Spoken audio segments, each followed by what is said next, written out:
चलो नेक्स्ट हम ले लेते हैं बेटा, एड्रीनल ग्लैंड ले लेते हैं। कितनी होती हैं adrenal gland? One pair of adrenal gland. तो आज हमें लेनी है एड्रीनल ग्लैंड, हमें लेनी है आज एड्रीनल ग्लैंड। तो one pair of adrenal gland present on anterior part of kidney. One pair of adrenal gland present on anterior part of both kidney. दोनों किडनी के एंटीरियर एंड पर ये होती है। तो क्या लिखने मैंने? One pair of adrenal gland, one pair of adrenal gland present on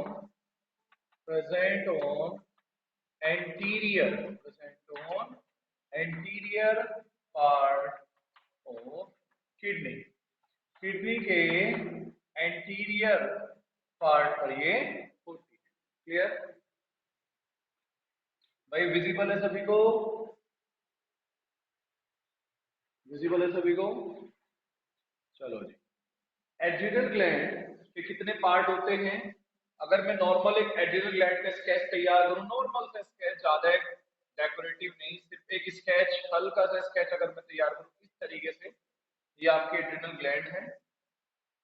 इस तरीके से आपके एड्रिनल ग्लैंड है, ठीक है। इसमें बाहर की तरफ का जो रीजन होता है उसको कोर्टेक्स कहा जाता है, और अंदर वाले रीजन को मेडुला कहा जाता है। तो बाहर क्या हो गया? कोर्टेक्स। तो कौन सा कोर्टेक्स हो गया? वो एड्रिनल कोर्टेक्स। अंदर वाला क्या हो गया? मेडुला। कौन सा हो गया भाई? ये एड्रिनल मेडुला। क्लियर है? तो एड्रिनल ग्लैंड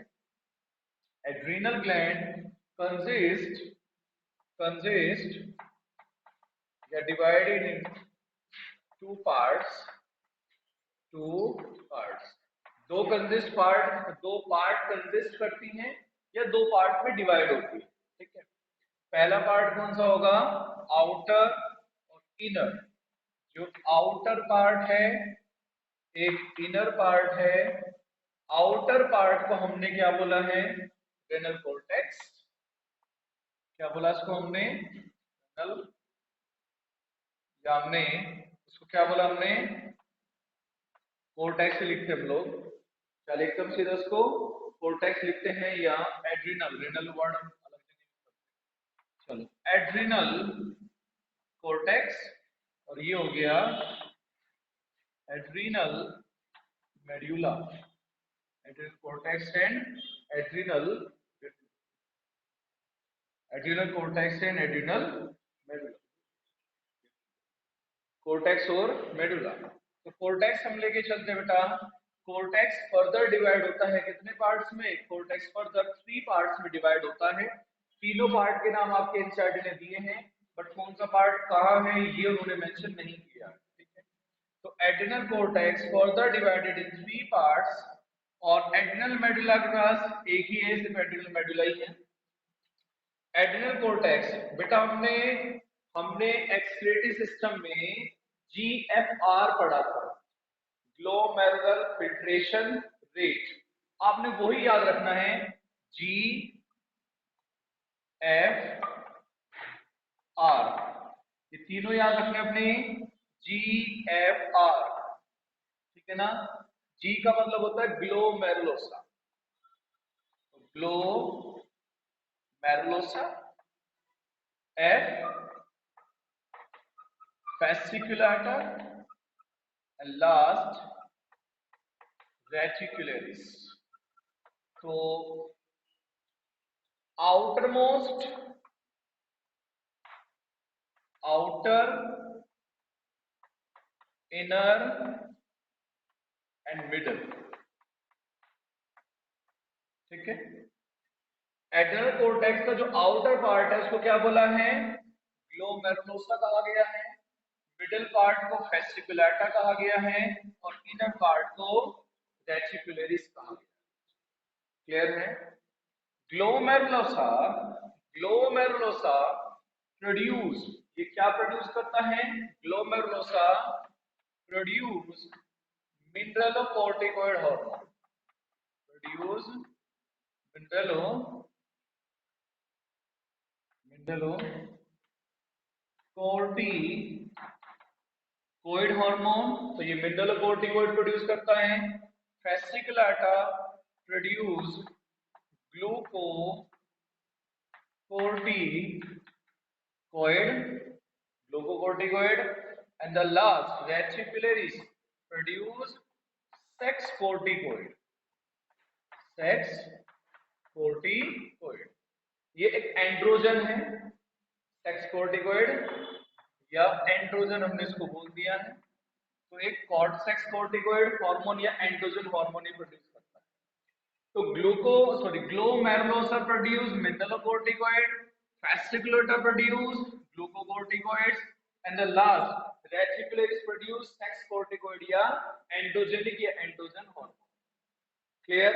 अब बात आती है, अब देखो तीनों में एक वर्ड कॉमन है,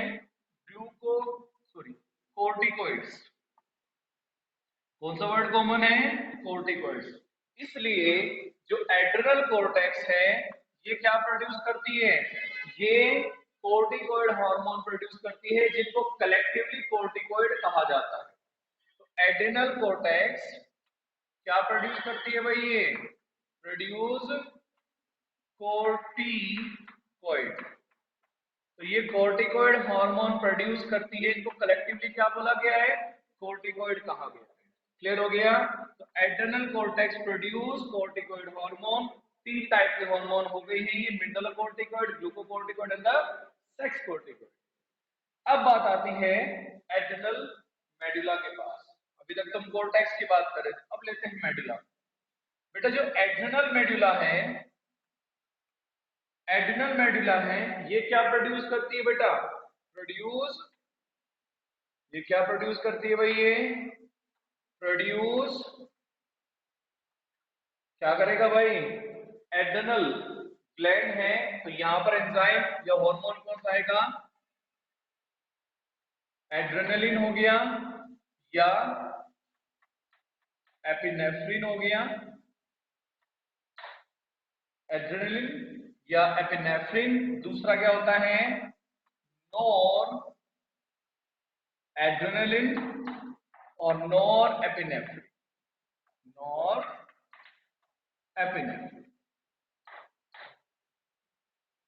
ठीक है, ये दोनों हार्मोन प्रोड्यूस करता है। ठीक है भाई, और इन दोनों हार्मोन्स को कलेक्टिवली हम लोग क्या कहते हैं? कलेक्टिवली इन हार्मोन्स को क्या बोला जाता है? कलेक्टिवली इन हार्मोन्स को कैटकोलएमीन कहा जाता है। क्या बोला जाता है? कैटकोलएमाइंस कहा जाता है। तो भाई इसमें याद रखना है, एड्रिनल कॉर्टेक्स ने कोर्टिकोइड हार्मोन प्रोड्यूस किया, एड्रिनल ग्लैंड ने कौन सा किया? कैटकोलएमीन प्रोड्यूस करे। कौन कौन से आगे इसमें? एड्रेनलिन, एपिनेफ्रिन, नॉरएपिनेफ्रिन, इधर से आ गया ये। अब देखो क्या है, एक छोटा सा पॉइंट समझना, जो ये एड्रिनल ग्लैंड के मेडुला पार्ट में जो ये एड्रेनलिन हार्मोन प्रोड्यूस किया है ना, एड्रिन या एपिनेफ्रिन, जो उसने ये प्रोड्यूस किया है, ये इमरजेंसी में प्रोड्यूस होता है। तो ये कब प्रोड्यूस होता है? ये प्रोड्यूस होता है ड्यूरिंग इमरजेंसी। ये इमरजेंसी में प्रोड्यूस होता है, इसलिए इसको इमरजेंसी हार्मोन कहा जाता है। क्या कहा जाता है इसको? इमरजेंसी हार्मोन कहा जाता है। वैसे कोर्टिसोल भी इमरजेंसी में प्रोड्यूस होता है। ग्लूकोकोर्टिकोइड का एग्जांपल होता है कोर्टिसोल। तो कोर्टिसोल भी इमरजेंसी में ही प्रोड्यूस होता है, बट इमरजेंसी हार्मोन हम इसके लिए स्पेसिफिकली वर्ड यूज करते हैं।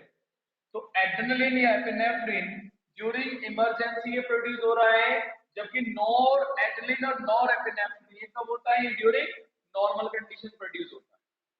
क्लियर है ना? समझ आया मेरी बात? तो मैंने इसके लिए लिख दिया, ये कब प्रोड्यूस हो रहा है? During normal condition. तो जब बॉडी में नॉर्मल कंडीशन है, कोई इमरजेंसी स्टेट नहीं है, तब ये प्रोड्यूस होता है, और ऊपर वाला ड्यूरिंग इमरजेंसी प्रोड्यूस हो रहा है। बेटा यहां तक सभी को क्लियर है? किसी को कोई डाउट है तो बोलो।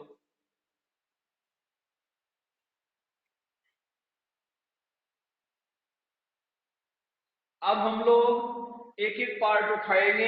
पहले एड्रिनल मेडुला उठा के उनके हार्मोन्स के फंक्शन देखेंगे, फिर हम लोग एड्रिनल कोर्टेक्स उठाएंगे, क्योंकि आपके एनसीईआरटी ने जब एड्रिनल ग्लैंड स्टार्ट हुई, एड्रिनल कोर्टेक्स स्टार्ट हुआ है, तो 2-3 लाइन के बाद ही एड्रिनल ग्लैंड स्टार्ट है, तो 2-3 लाइन के बाद इन्होंने क्या दे दिया, एक एडिशंस डिजीज दे दी है।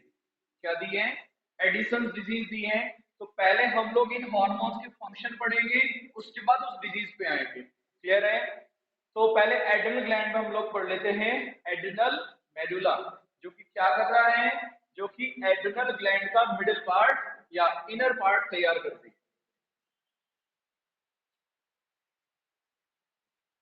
तो हम लेते हैं पहले वही एड्रिनल मेडुला ले लेते हैं। क्या लेते हैं? एड्रिनल मेडुला हम लोग ले लेते हैं पहले।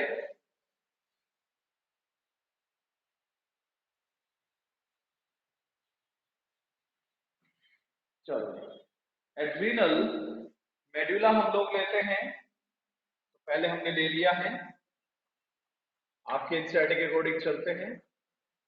एड्रिनल मेडुला हमने ले लिया है, जो कि इनर पार्ट तैयार करता है। क्या प्रोड्यूस कर रहा है भाई? ये प्रोड्यूस, क्या प्रोड्यूस करता है इमरजेंसी में भाई? ये एड्रेनलिन या epinephrine in emergency, in emergency. अब देखो, अगर इमरजेंसी है तो भाई कंडीशन समझ लेना क्या है। अगर इमरजेंसी की कंडीशन है या आप स्ट्रेस में हो, इमरजेंसी की कंडीशन है या आप स्ट्रेस में हो, तो क्या होगा? कॉमन सी चीज है, अगर आप स्ट्रेस में हो या इमरजेंसी कंडीशन में हो तो क्या होगा? आपकी हार्ट बीट इंक्रीज होती है। अगर आपका हार्ट बीट इंक्रीज होता है तो आपका रेस्पिरेशन रेट भी इंक्रीज होता है। ठीक है? या उल्टा ले लो, आपका रेस्पिरेशन रेट इंक्रीज होता है तो आपकी हार्ट बीट इंक्रीज होती है। क्लियर है? उसके बाद में क्या होता है? आपकी अलर्टनेस इंक्रीज होती है। बेटा इसकी जितने कैरेक्टर है सारे आपको याद होने चाहिए, क्योंकि इमरजेंसी में आ रही चीजें हैं। आपका रेस्पिरेशन रेट बढ़ेगा, आपका सर्कुलेटरी सिस्टम में जो है आपकी हार्ट बीट रेट बढ़ेगी, आपका हार्ट बीट बढ़ेगा। उसके अलावा आपका अलर्टनेस इंक्रीज होगा, प्यूपिलरी डायलेशन होगा, पाइलो इरेक्शन होगा, स्वेटिंग होगी। सारे के सारे फंक्शन आपको याद होने चाहिए यहाँ इस हार्मोन के। क्या क्या हुआ है? रेस्पिरेशन रेट या ब्रीदिंग रेट इंक्रीज होगा, हार्ट रेट इंक्रीज हो, हार्ट बीट रेट इंक्रीज होगा। उसके अलावा आपका अलर्टनेस होगा, प्यूपिलिटी डायलेशन होगा, पाइलोर इरेक्शन होगा, स्वेटिंग होगी। सबके सब आपको याद रखना है। और इन सभी कामों के लिए आपको चाहिए एनर्जी। वो एनर्जी कहां से आएगी? वो एनर्जी ग्लूकोज का मेटाबॉलिज्म बढ़ेगा, मतलब ग्लूकोज लिपिड्स और प्रोटीन को ब्रेक डाउन किया जाएगा, जिसकी वजह से आपको एनर्जी मिलेगी और उस एनर्जी से ये सारा काम होगा। समझ गए मेरी बात? समझ गए?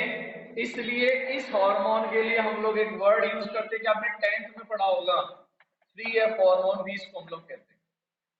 3F hormone, fear, fight and flight. आपके यहाँ पर एनसीईआरटी ने 2 दिए हैं, फाइट और फ्लाइट दिया हुआ है, बट इसको 3F हार्मोन भी कहते हैं, फियर, फाइट एंड फ्लाइट। ठीक है ना? जब आपको डर लगता है, जब आप लड़ते हैं, या जब आपके अंदर बहुत खुशी होती है, उस टाइम पर ये हार्मोन प्रोड्यूस होता है। क्लियर है ना? तो ये एड्रेनलिन है, एपिनेफ्रिन है, जो आपकी बॉडी को इमरजेंसी स्टेट में कंट्रोल करता है। इसका जस्ट रिवर्स, या देखो आपकी एनसीईआरटी में रिवर्स को कई जगह एंटागोनिस्टिक वर्ड यूज किया जाता है। एंटागोनिस्टिक, इसका मतलब क्या होता है कि जो एक काम को कर रहा है उसका रिवर्स दूसरा कर रहा है। तो एड्रेनलिन, एपिनेफ्रिन ने आपकी बॉडी को इमरजेंसी में तैयार किया है, आपकी बॉडी को नॉर्मल कंडीशन में कौन तैयार करेगा? नॉन एड्रेनलिन और नॉन एपिनेफ्रिन। इसलिए वो क्या कहा जाता है? वो एंटागोनिस्टिक वर्ड या एंटागोनिस्टिक उसको हम लोग बोलते हैं। समझिए मेरी बात? ठीक है? एनर्जी प्रोड्यूस करने के लिए क्या होगा यहाँ पर? ग्लाइकोलाइसिस, लिपोलाइसिस, प्रोटियोलाइसिस, ये तीनों चीजें यूज होगी। तो ये क्या प्रमोट कर रही है? क्या इंड्यूस करता है ये? क्या इंड्यूस करता है भाई ये? इंड्यूस ग्लाइकोलाइसिस, या ग्लूकोलाइसिस, चलो glycolysis, proteolysis, proteolysis and lipolysis. तीनों का ब्रेकडाउन ये करेगा, जब तीनों का ब्रेकडाउन करेगा तो एनर्जी प्रोड्यूस होगी। क्लियर है भाई? तो एक पॉइंट पकड़ के आपको सारे फंक्शन याद कर लेने हैं। पॉइंट हमने क्या पकड़ना है? इमरजेंसी है। इमरजेंसी में क्या हो गया? इमरजेंसी में आपका ब्रीथिंग रेट बढ़ेगा तो आपकी हार्ट बीट बढ़ेगी, आपका अलर्टनेस होगा इंक्रीज, पाइलोरेक्शन होगा, पिपिली डायलेशन होगा, आपको स्वेटिंग होगी। समझ गए? इन सभी कामों के लिए क्या चाहिए आपको? एनर्जी। एनर्जी कहां से आएगी? मेटाबॉलिक एक्टिविटी होगी, मतलब ग्लाइकोजन का या ग्लूकोज का, प्रोटीन का, लिपिड्स का ब्रेकडाउन होगा। लाइसिस का मतलब क्या है? ब्रेकडाउन होना इनका। तो टूटेगा तो एनर्जी बनेगी। आपकी बॉडी को इमरजेंसी में उन्होंने तैयार किया, तो इमरजेंसी हार्मोन है आपकी बॉडी की। नॉर्मल कंडीशन को कौन मेंटेन करता है? नॉर एड्रेनलिन और नॉर एपिनेफ्रिन। ठीक है भाई? तो ये हो गया आपका एड्रेनल मेडुला। इनसे निकलने वाले हार्मोन को कलेक्टिवली क्या कहा जाता है? मैंने आपको बता दिया, कैटेकोलेमिन्स को कहा जाता है। चलो दूसरी हम ले लेते हैं बेटा जरा, एड्रेनल कोर्टेक्स। भाई इसको थोड़ा ध्यान से समझना। एड्रेनल कोर्टेक्स अब हमें लेना है। देखो बेटा, कोर्टेक्स में क्या कहानी है मैं आपको बता चुका हूं। आउटर पार्ट है एड्रेनल ग्लैंड का, तीन इसके पास में सेल्स होती हैं, तीन इसके पार्ट होते हैं, एक्चुअली पार्ट होते हैं, सेल्स में पार्ट होते हैं। पहला पार्ट कौन सा है भाई? मैंने आपको बताया था कौन सा है भाई? Outer part. क्या बोला जाता है? बोलो भाई, अदिति बोलो बेटा।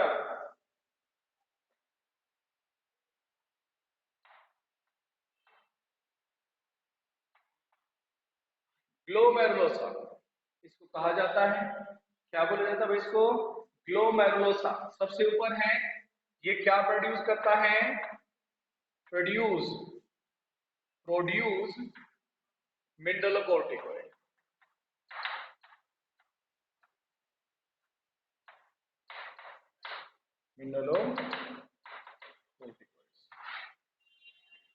ठीक है भाई? क्या करता है प्रोड्यूस?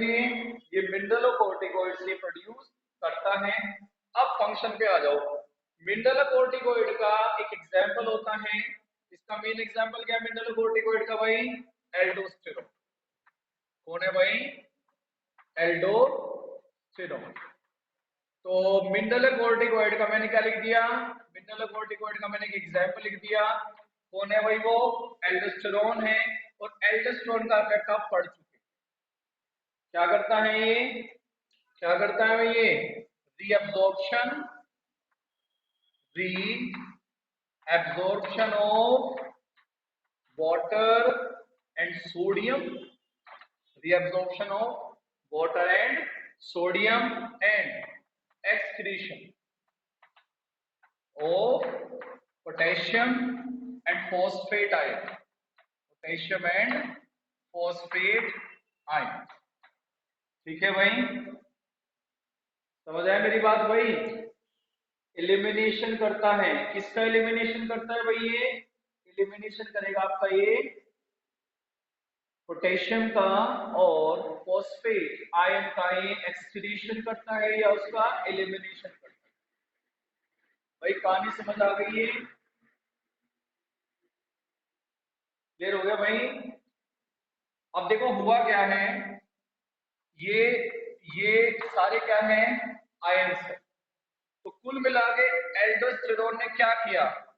इट मेंटेन, क्या मेंटेन करता है भाई ये? क्या मेंटेन करेगा आपका?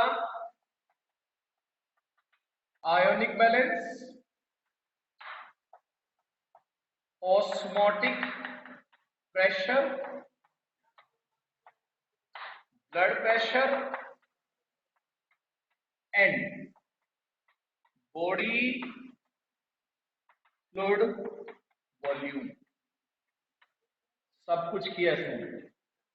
क्लियर हो गया? ग्लोमेरुलोसा प्रोड्यूस मिनरलोकॉर्टिकॉइड्स, और ये मिनरलोकॉर्टिकॉइड्स का एक एग्जांपल है एल्डोस्टेरोन। ये क्या करता है? Reabsorption of water and sodium, या दूसरा एक्सक्रीशन या elimination of potassium and the phosphate ion.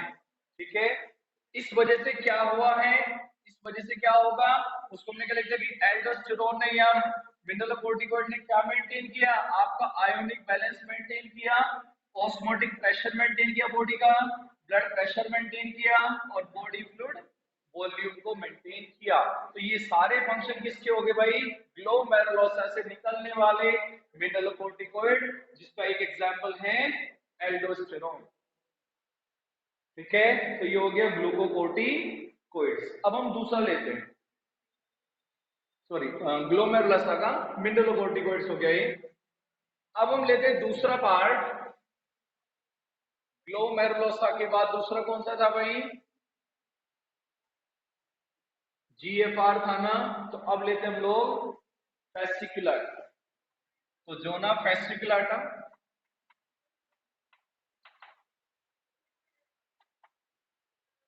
तो जोना फेसिकुलाटा, तो फेसिकुलाटा की आप बात करोगे तो फेसिकुलाटा क्या प्रोड्यूस कर रहा है भाई, ये प्रोड्यूस करता है ग्लूको ग्लूकोकोर्टिकोइड। ये क्या प्रोड्यूस कर रहा है, ग्लूकोकोर्टिकोइड, ये हार्मोन प्रोड्यूस करता है। और ग्लूकोकोर्टिकोइड का एक एग्जांपल है, कौन सा इसका एग्जांपल भाई, कोर्टिसोल। क्या है, कोर्टिसोल इसका एक एग्जांपल है। और याद रखना कोर्टिसोल का केमिकल नेचर क्या होता है, कोर्टिसोल का केमिकल नेचर, ऋषि ऊर्जा बताओ भाई।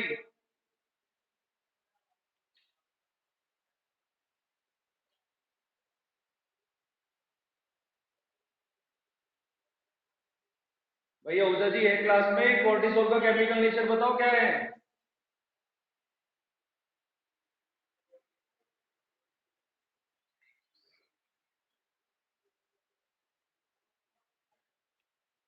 स्टेरॉइड हार्मोन है भाई ये। ठीक है, कोर्टिसोल क्या इफेक्ट रखता है, प्रोमोट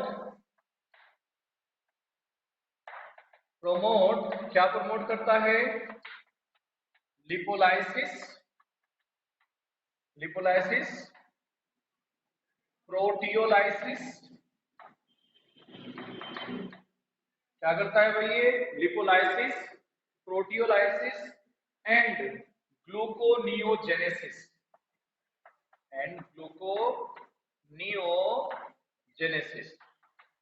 अब देखो ग्लूकोनियोजेनेसिस का मतलब ये होता है कि वो प्रोटीन को लिपिड को तोड़ के किस में लाएंगे, वो ग्लूकोज में लाएंगे। प्रोटीन्स और लिपिड्स को तोड़ के वो कहाँ लाएंगे, वो ग्लूकोज में लाएंगे, तो इसलिए ग्लूकोनियोजेनेसिस होता है।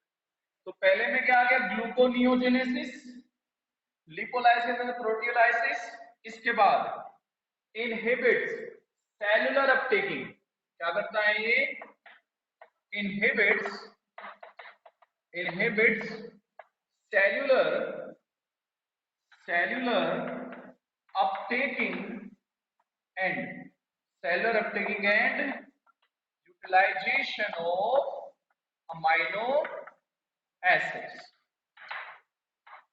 क्या करता है भाई ये इनहिबिट करेगा cellular uptaking and utilisation of amino acid, कि ब्लड से आपका अमाइनो एसिड कम ना हो, तो इसलिए क्या करता है ये अमीनो एसिड की अपटेकिंग और उसकी यूटिलाइजेशन को क्या करेगा, रोक देगा। इसके बाद अब जो फंक्शन आएंगे भाई बहुत ही इंपॉर्टेंट है यहाँ पे सारे। अब ये एंटी इन्फ्लेमेटरी रेस्पॉन्स शो करता है, तो प्रमोट एंटी इन्फ्लेमेटरी रेस्पॉन्स। समझ आया भाई, क्या करता है, एंटी इन्फ्लेमेटरी रेस्पॉन्स शो करता है, ये प्रमोट करता है। अब एंटी इन्फ्लेमेटरी रेस्पॉन्स क्या है, सपोज आपकी बॉडी में एलर्जी हो गई, आपकी बॉडी में क्या हो गई, एलर्जी हो गई। अब जब आपकी बॉडी में कोई बाहर से एलर्जन आ गया, मतलब आपकी बॉडी में जब आप इंस्पायरेशन कर रहे थे, ब्रीदिंग कर रहे थे, तो एयर के साथ अंदर कोई पोलन ग्रेन आ गया जो कि आपके रेस्पिरेटरी ट्रैक्ट से अटैच हो जाएगा। ठीक है, जब वो रेस्पिरेटरी ट्रैक्ट से अटैच होगा तब आपकी बॉडी उसके अगेंस्ट अपना एक रेस्पॉन्स देती है, जिसको हम लोग क्या बोलते हैं, एलर्जिक रेस्पॉन्स कहते हैं। क्या बोलते हैं इसको हम लोग? एलर्जिक रेस्पॉन्स कहते हैं। जैसे कुछ लोग होते हैं ना जिसको एनिमल डेंडर से, जिसको पोलन ग्रेन से, फाइबर से एलर्जी होती है, किसी को जैसे मौसम बदलता है तो एलर्जी हो जाती है, तो वो जो एलर्जिक रेस्पॉन्स दिया है बॉडी ने, जब तक, अब जैसे क्या हुआ, छोटा सा बहुत एग्जांपल लूं, कुछ लोग होते हैं जैसे ही मौसम चेंज हुआ उनको छींक, सर्दी वगैरह लगना है या उनको छींक आना शुरू हो जाती है, तो इसका मतलब क्या है, उनको एलर्जी है उस पर्टिकुलर चेंज से। सडनली कोई चेंज होगा तो ये चेंज, कंडीशन आती है बॉडी में हमारी, तो बॉडी ने जो रेस्पॉन्स दिया वो एलर्जिक रेस्पॉन्स कहा जाता है। और जैसे ही आदमी नॉर्मल स्टेट में गया तो वो जो एलर्जिक रेस्पॉन्स है वो धीरे धीरे कम होना स्टार्ट हो जाएगी।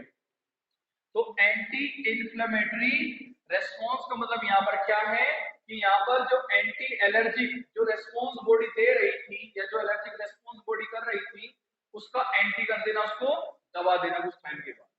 तो एंटी इन्फ्लेमेटरी रेस्पॉन्स इसने दिया। इसके बाद क्या करती है ये, सप्रेस इम्यूनो कैपेबिलिटी। सेम वही है, यहाँ भी वो एलर्जी वाला ही फंडा चल रहा है। तो इम्यूनो कैपेबिलिटी को क्या करती है ये, सप्रेस करता है कोर्टिसोल। उसके अलावा रेगुलेट, उसके अलावा क्या करता है ये, regulate cardio vascular and kidney activity.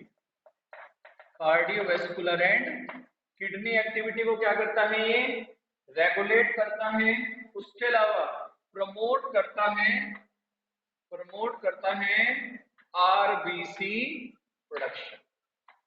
RBC के प्रोडक्शन को भी क्या करता है ये, प्रमोट करता है। तो भाई ये सारे के सारे किसके फंक्शन है, ग्लूकोकोर्टिकोइड के फंक्शन है। अब ग्लूकोकोर्टिकोइड का मेन एग्जांपल क्या है, कोर्टिसोल। तो कुल मिला के कोर्टिसोल के फंक्शन है। और भाई बहुत ही इंपॉर्टेंट है, इनको कैसे भी करो रटना पड़ेगा। ये आप लोगों को, मैं आपके 11th की बात नहीं कर रहा हूं, मैं आपके नीट की बात कर रहा हूं, आता है जरूर। समझे मेरी बात, बहुत इंपॉर्टेंट है ये आपका कोर्टिसोल का फंक्शन। कोर्टिसोल कैसा हार्मोन है, स्टेरॉयडल हार्मोन। तो फैसिकुलाटा है। अब इसमें से कुछ पूछना है तो बोलो भाई,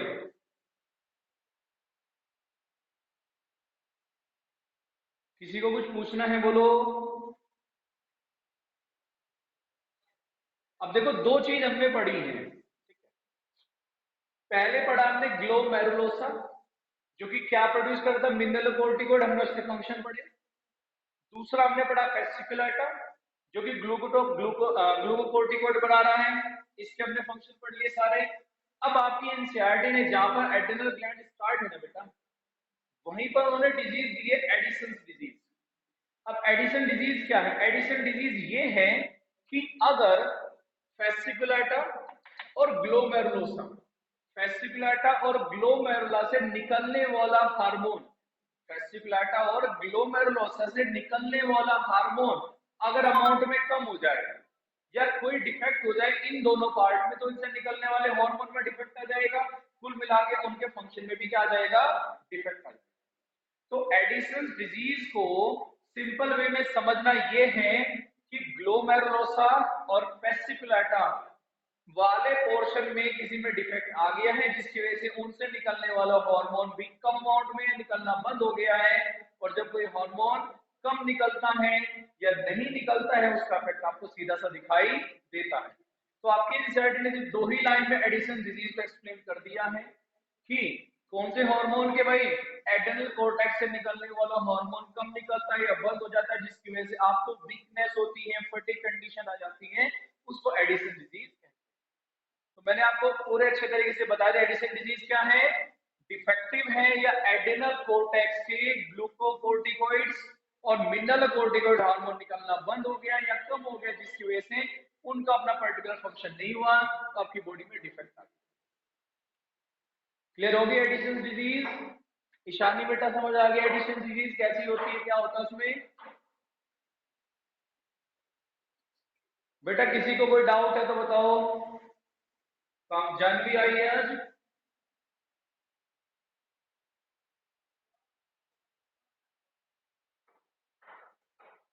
लास्ट क्या है इसमें? इसमें लास्ट है रेटिकुलरिस।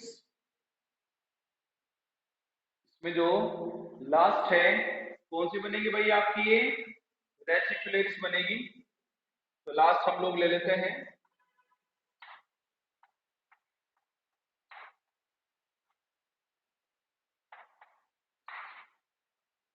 रेटिकुलरिस। जोना रेटिकुलरिस ये क्या प्रोड्यूस करता है? Produce sex corticoid. बेटा इस हार्मोन पर पिछले 2017 से 2017 से लेकर 20 के बीच में 3 बार क्वेश्चन है। समझ गए? तो मतलब 17, 18, 19, 20 4 साल में 3 बार क्वेश्चन आया है इस पे। तो सेक्स कोर्टिकोइड हार्मोन ये क्या प्रोड्यूस करता है भाई? ये खुद ही एक हार्मोन है। क्या क्या या एंड्रोजन जिसको बोला है। तो ये क्या बनाता है या क्या करता है?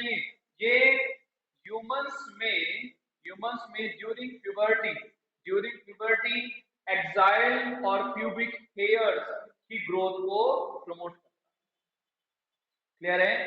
क्या करता है ये प्यूबिक और एक्साइल हेयर्स की ग्रोथ को प्रमोट करता है।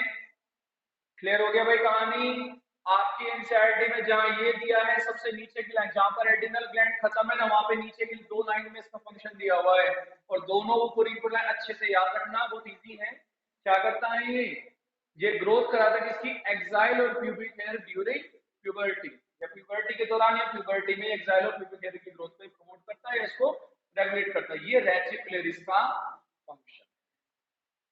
ठीक है, अब आती है आपकी बहुत ही इंपॉर्टेंट है भाई पेनक्रियास। दोनों की दोनों ग्लैंड इंपॉर्टेंट है भाई, एड्रिनल ग्लैंड और पेनक्रियास दोनों ही। चलो जी अब लेते हैं पेनक्रियास को। जो पेनक्रियास ग्लैंड होती हैं,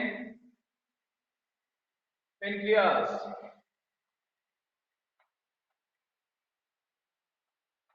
पेनक्रियास कहाँ होती है?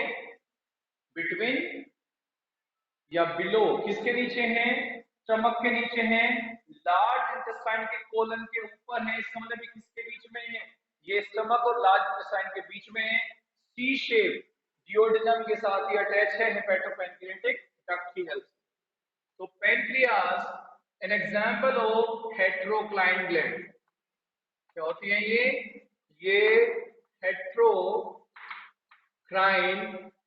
ग्लैंड है। अब हेट्रोक्राइन ग्लैंड क्यों कहा जाता है? क्योंकि ये एक्सो और एंडो दोनों की तरह एक्ट करती है, बिकॉज इट एक्ट किसकी तरह एक्ट करती है? Exo and endocrine gland, exo and endocrine gland, क्योंकि ये एक्सो और एंडो दोनों ग्लैंड की तरह काम करती है या एक्ट करती है, तो इसे तुमने क्या बोला? हेट्रोक्राइन। अब एक्सो की तरह काम करेगी तो क्या बनाएगी? ये डाइजेस्टिव एंजाइम तैयार करेगी।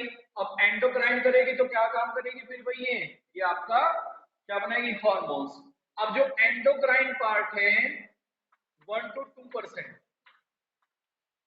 1 to 2% एंडोक्राइन पार्ट है, और 98 to 99% क्या है?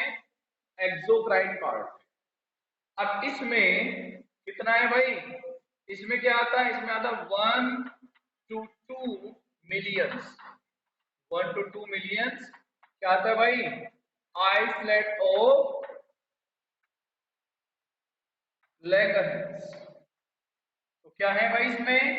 1 to 2 million islet of Langerhans है, और ये आइसलेट ऑफ लैगरहैंस ही क्या करती है? ये यहां से हार्मोन प्रोड्यूस करता है। तो आइसलेट ऑफ लैगरहैंस के पास आपकी एनसीईआरटी के अकॉर्डिंग 2 टाइप की सेल्स होती है, बट आपकी जो फिंगर टिप्स होगी ना, शायद उसमें उन्होंने 4 सेल दी है, ठीक है ना, समझ आई मेरी बात। तो आइसोलेट ऑफ लैंगरहैंस के पास कौन सी सेल्स होती हैं, अल्फा सेल्स, उसके अलावा बीटा सेल्स, उसके अलावा डेल्टा सेल्स इसके पास होती है भाई, कौन सी होती हैं, डेल्टा सेल्स होती हैं, और इसके पास में एक सी सेल या पीपी सेल,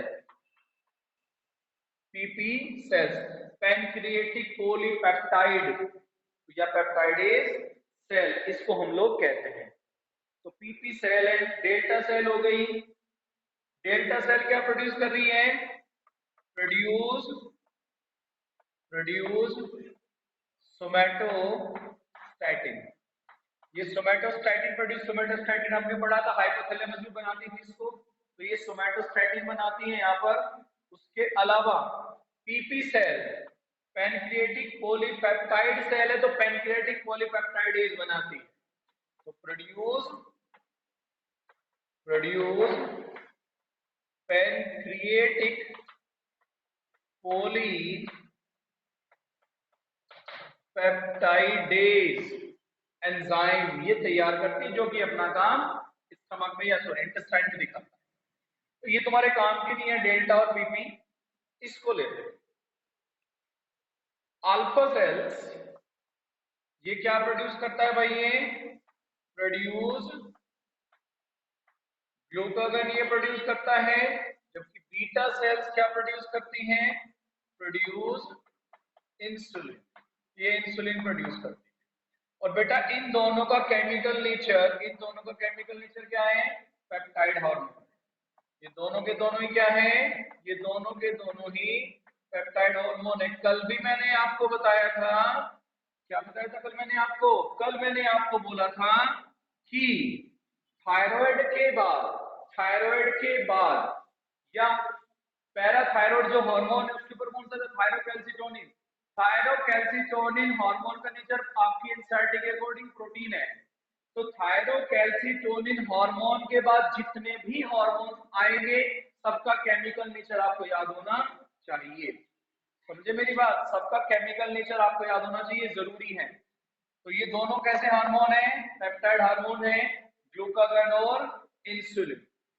क्लियर हो गई कहानी, समझ गए बेटे, यहां तक का किसी को कोई डाउट हो तो बोलो, किसी को कोई डाउट है बेटा यहां तक का, श्रेया बेटा कोई डाउट है बोलो, ठीक है चलो जी। अब हम लेते हैं आगे अल्फा सेल्स, पहले में को पकड़ेंगे, पहले अल्फा सेल को पकड़ेंगे या ग्लूकागन को लेंगे हम लोग। पहले अल्फा सेल्स ने क्या प्रोड्यूस किया, अल्फा सेल्स ने ग्लूकागन प्रोड्यूस किया है, और ये ग्लूकागन क्या करता है, ग्लाइकोजेनोलाइसिस। तो हमने क्या ली, पहले हमने ले ली अल्फा सेल्स क्या प्रोड्यूस कर रही है, ये प्रोड्यूस कर रही है ग्लूकागन प्रोड्यूस कर रही है बेटा, and the glucagon act over या एक्ट ऑन, किस पर करता है, हिपेटोसाइट्स। हिपेटोसाइट्स क्या होती है बेटा, हिपेटोसाइट्स होती है लीवर सेल्स। तो ये लीवर सेल्स पर एक्ट करता है। ग्लूकागन का जनरल फंक्शन क्या होता है कि आपके ब्लड में ग्लूकोज के लेवल को इंक्रीज करेगा, क्या करेगा, आपके ब्लड में ग्लूकोज के लेवल को इंक्रीज करता है, कैसे, ग्लाइकोजेनोलाइसिस प्रमोट करता है, प्रमोट ग्लाइकोजेनोलाइसिस, ठीक है भाई। तो ग्लाइकोजेनोलाइसिस यहाँ पर क्या करेगा, ये ग्लाइकोजन को ग्लूकोज में कन्वर्ट करता है। तो ग्लाइकोजेनोलाइसिस का मतलब क्या होता है, यहाँ पर ये ग्लाइकोजन को किसमें किसमें कन्वर्ट करेगा, ग्लूकोज में कन्वर्ट करेगा। अब क्योंकि ग्लूकोज में कन्वर्ट कर रहा है तो ये क्या करता है, so it increase amount of glucose in blood, blood में ग्लूकोज की अमाउंट को ये बढ़ाता है। देखो क्या करा है इसने, समझो, हिपेटोसाइट पे काम करा, लीवर सेल में ग्लाइकोजन स्टोर होता है हमारा, ठीक है। तो इसने क्या करा, इसने उसमें जाकर हिपेटोसाइट में जाके क्या काम कराया, ग्लाइकोजेनोलाइसिस कराया। ग्लाइकोजेनोलाइसिस का मतलब क्या है कि ग्लाइकोजन को ग्लूकोज में कन्वर्ट किया गया है। अब ये ग्लूकोज लीवर सेल में नहीं रुकेगा, फिर ये कहां जाएगा, सेल से बाहर आ जाएगा। तो ये क्या करा इसने, ग्लूकोज का लेवल बढ़ गया ब्लड में। एक तो इसने ग्लाइकोजन को ग्लूकोज में कन्वर्ट करा, दूसरा ये सेलुलर अपटेकिंग को रोक देता है। तो क्या करा इसने, ये इनहिबिट करता है, inhibits cellular uptaking, cellular uptaking of glucose. ये ग्लूकोज की सेलुलर अपटेकिंग को रोक देता है। तो उसने दो काम किए, एक साइड तो उसने ग्लाइकोजन को ग्लूकोज में कन्वर्ट करा, दूसरी तरफ इसने क्या करा, इसने सेल के अंदर ग्लाइकोज ग्लूकोज को जाने से ही रोक दिया। तो दोनों कंडीशन में क्या हो गया, आपके ब्लड में ग्लूकोज का लेवल इंक्रीज हो गया। सो फाइनल रिजल्ट क्या आया है, फाइनल रिजल्ट क्या आया भाई, ये हाइपरग्लाइसीमिया कोज करता है। कोज, ये क्या कोज करता है भाई, ये हाइपरग्लाइकीमिया है या हाइपरग्लाइसीमिया, समझ गए मेरी बात, क्लियर हो गया भाई। क्या प्रमोट किया इसने, हाइपर ग्लाइकीमिया या ग्लाइसीमिया इसने कोज करा। तो ये फाइनल रिजल्ट आया आपके ग्लाइकोजन का, इसमें ग्लूकागन का। क्या क्या ग्लूकागन ने भाई, हिपेटोसाइट पे काम किया, लीवर सेल में आपका ग्लाइकोजन होता है, इसने ग्लाइकोजन को ग्लूकोज में कन्वर्ट करा, तो हिपेटोसाइट से वो बाहर आके आपके ब्लड में ग्लूकोज का लेवल बढ़ गया। दूसरी तरफ इसने ग्लूकोज की सेलर अपटेकिंग को रोक दिया। तो इन दोनों वजह से आपके ब्लड में ग्लूकोज का लेवल बढ़ेगा, ठीक है ना। तो इसका मतलब क्या किया इसने प्रमोट, इसने कोज किया हाइपरग्लाइसीमिया। अगर हाइपरग्लाइसीमिया लंबे टाइम तक हो जाए तो आपकी बॉडी में डिजीज हो जाती है, कौन सी, डायबिटीज मिलेटस। समझ आए मेरी बात। अगर ज्यादा लंबे टाइम तक ग्लूकागन प्रोड्यूस हो जाए या ग्लूकागन अपना इफेक्ट दिखाए तो क्या हो गया, हाइपरग्लाइकीमिया ग्लाइसीमिया हो गया, जो कि क्या करता है, जो कि आपकी बॉडी में डायबिटीज मिलेटियस कोज कर देता है। डायबिटीज इंसिपिडस किसकी वजह से हुआ था भाई, अगर यूरिन के साथ पानी बाहर ज्यादा जाता है तो वो डायबिटीज इंसिपिडस है। यहाँ पर अगर आपके ब्लड में ग्लूकोज का लेवल बढ़ गया है तो क्या हो गया, हाइपरग्लाइसीमिया, क्या हो गया भाई, वो डायबिटीज मिलेटियस हो गया है। यहां तक कहानी समझ आ गई भाई। एक वर्ड ग्लूकोनियोजेनेसिस भी लिखा जाता है इसमें, प्रोमोट, ये प्रमोट तो करा इसने, इसके अलावा ग्लूकोनियोजेनेसिस भी करता है, ग्लूकोनियोजेनेसिस, ग्लूकोनियोजेनेसिस। ग्लूकोनियोजेनेसिस का मतलब होता है कि जो कार्बोहाइड्रेट के अलावा अगर कोई ऑर्गेनिक कंपाउंड है उसको ग्लूकोज में कन्वर्ट करना। तो ग्लाइकोजेनोलाइसिस में क्या हुआ है, ग्लाइकोजन को कन्वर्ट करा है ग्लूकोज में। एंड द ग्लूकोनियोजेनेसिस, ग्लूकोनियोजेनेसिस का मतलब क्या हो गया, वहां पर अगर कार्बोहाइड्रेट के अलावा कोई ऑर्गेनिक कंपाउंड है उसको ग्लूकोज में कन्वर्ट करना, ये ग्लूकोनियोजेनेसिस कहलाता है। तो ये था बेटा आपका अल्फा सेल्स का। इसमें से कुछ पूछना है किसी को तो बोलो भाई, अल्फा सेल्स में से अल्फा सेल्स क्या प्रोड्यूस कर रही है, क्या उसका फंक्शन है, कुछ पूछना है किसी को।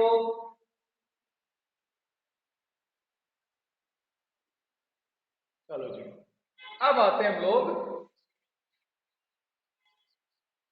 बेटा, ग्लूकोनियोजेनेसिस का मतलब होता है कि कार्बोहाइड्रेट के अलावा अगर कोई भी ऑर्गेनिक कंपाउंड है उसको ग्लूकोज में कन्वर्ट करना। जैसे कि पायरुविक एसिड होता है, तो पायरुविक एसिड तो नॉर्मली प्रोटीन के पास है, बट वो एक अमाइनो एसिड भी है, तो वो उसको किस में कन्वर्ट करेगा, ग्लूकोज में कन्वर्ट करेगा। क्लियर है, ऋषि समझ आया बेटे। तो ये आपने याद रखना है भाई। अब हमारा दूसरा सेल्स कौन सी है बेटा, बीटा सेल्स हम लेते हैं जरा। बीटा सेल्स क्या प्रोड्यूस करती हैं? इंसुलिन। तो दूसरी हमारी हो गई बीटा सेल्स, ये क्या प्रोड्यूस कर रही है? ये प्रोड्यूस करती हैं इंसुलिन, जो कि खुद में क्या है? एक पेप्टाइड हार्मोन है। इंसुलिन किसके ऊपर एक्ट करता है? ये एक्ट ओवर, किसके ऊपर एक्ट करेगा भाई? ये दो जगह जाता है, ये hepatocytes, hepatocytes and adipocytes, and adipocytes. Hepatocyte आपकी लीवर सेल हो गई, एडिपोसाइट्स आपकी एडिपोज सेल्स होगी, मतलब जहां भी आपकी बॉडी में फैट डिपॉजिट होता है, जैसे कि आपका बेली फैट हो गया, हिप्स हो गया, आपके गाल हो गए, चिक्स हो गए, तो वहां पर क्या होते हैं? एडिपोज टिश्यूज होते हैं जहां पर फैट डिपॉजिट होता है। और आपकी बॉडी में अगर एक्सीज अमाउंट में कोई भी चीज है, प्रोटीन है, कार्बोहाइड्रेट है, वो फैट की फॉर्म में ही कन्वर्ट होकर फिर वो डिपॉजिट हो जाता है। तो इंसुलिन ने कहाँ काम किया? हिपेटोसाइट्स पे और एडिपोसाइट्स पे इसने काम किया है। काम करने के बाद ये क्या प्रमोट करता है? क्या करेगा भाई? ये एंटागोनिस्टिक होता है किसका? ये ग्लूकागन का एंटागोनिस्टिक है, ठीक है। क्या करता है ये ग्लाइकोजेनेसिस प्रमोट करता है, promote glycogenesis and cellular uptaking, cellular uptaking of glucose. देखो क्या काम किया बेटा, ग्लाइकोजेनेसिस, ग्लाइकोजेनेसिस एंड ग्लाइकोनियोजेनेसिस, दोनों एक ही चीज है। दोनों क्या है? दोनों एक ही चीज है, बट अलग अलग हार्मोन पे चलती है।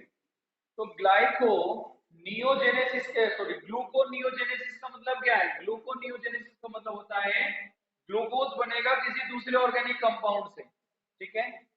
अब ग्लाइकोजेनेसिस भी यही है, बट यहाँ पर फंडा क्या चल रहा है? एक जगह तो किसी ऑर्गेनिक कंपाउंड से ग्लूकोज बन रहा है, ठीक है ना, फिर ग्लूकोज को ब्लड के अंदर रखा जाएगा, बट यहाँ ऐसा नहीं होता, यहाँ पर दूसरे कंपाउंड से ग्लूकोज बनाया जा रहा है, फिर उसको उठा के अंदर भेज दिया जाएगा।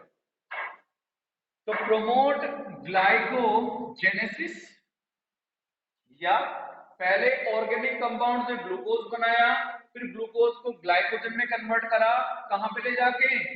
हिपेटोसाइट्स में ले जाके। तो यहां पर आपने पूरा फंक्शन याद रखना है। ग्लाइकोजेनेसिस का मतलब क्या हो रहा है कि किसी ऑर्गेनिक कंपाउंड को ग्लूकोज में कन्वर्ट किया गया, ग्लूकोज को हिपेटोसाइट्स और एडिपोसाइट्स के अंदर भेजा गया, फिर वहां उसको ग्लाइकोजन में कन्वर्ट किया गया। तो ये पूरा काम है। तो glycogenesis and the cellular uptaking of glucose. अब देखो क्या हो रहा है, इस वजह से ग्लूकोज कम होगा, इस वजह से भी ग्लूकोज कम होगा, तो कुल मिलाकर इसने क्या कॉज किया है? कुल मिलाकर इसने कॉज किया है हाइपो हाइपोग्लाइसीमिया। तो इसने हाइपोग्लाइकीमिया या ग्लाइसीमिया इसने कोज करा, कुल मिला के आपके ब्लड में ग्लूकोज के लेवल को कम किया, ठीक है ना। तो अल्फा सेल्स और बीटा सेल्स, इंसुलिन और ग्लूकागन दोनों मिलके क्या करते हैं? दोनों मिलके आपके ब्लड में ग्लूकोज के लेवल को कम करते हैं। अगर ग्लूकागन ज्यादा अमाउंट में प्रोड्यूस हो गया तो क्या होगा भाई? ज्यादा अमाउंट में प्रोड्यूस हो गया तो आपको डायबिटीज मिलेटियस हो जाता है। उसके अलावा आपकी बॉडी में कीटोन बॉडी का भी फॉर्मेशन होगा, और कीटोन बॉडी का फॉर्मेशन आपके लिए बहुत ही ज्यादा हार्मफुल होते हैं। कुछ होते हैं ना जो लोग, जो मोटे लोग होते हैं, मेरे जैसे नहीं, मैं मोटा नहीं हूँ, ठीक है। कुछ लोग होते हैं जो बहुत मोटे होते हैं, उनको क्या करनी है? उनको करनी है फास्टिंग करनी है, उनको क्या करना है? उनको पतला होना है। तो वो क्या करते हैं? वो पानी पीना शुरू करते हैं, वो सिर्फ पानी पानी पे रहते हैं, खाना नहीं खाते कुछ भी। गलत होता है बहुत, आपकी बॉडी में कीटोन बॉडी बन जाती है फिर, क्योंकि ग्लूकोज निकलता है बाहर, कीटोन बॉडी प्रोड्यूस होती है, तो आपकी बॉडी के लिए काफी ज्यादा हार्मफुल होती है। तो प्रोलॉन्ग्ड अगर क्या होगा, ग्लूकोगन बनेगा, आएगा, तो आपकी बॉडी में कीटोन बॉडीज बन जाती, जो कि आपकी बॉडी के लिए काफी ज्यादा हार्मफुल, ठीक है भाई। तो ये हो जाती है आपकी पेनक्रियाज कंप्लीट। अब आपका छोटा सा पॉइंट बचा है, इसको कल हम लोग निपटाएंगे, ठीक है बेटा। किसी को कोई डाउट है तो बोलो।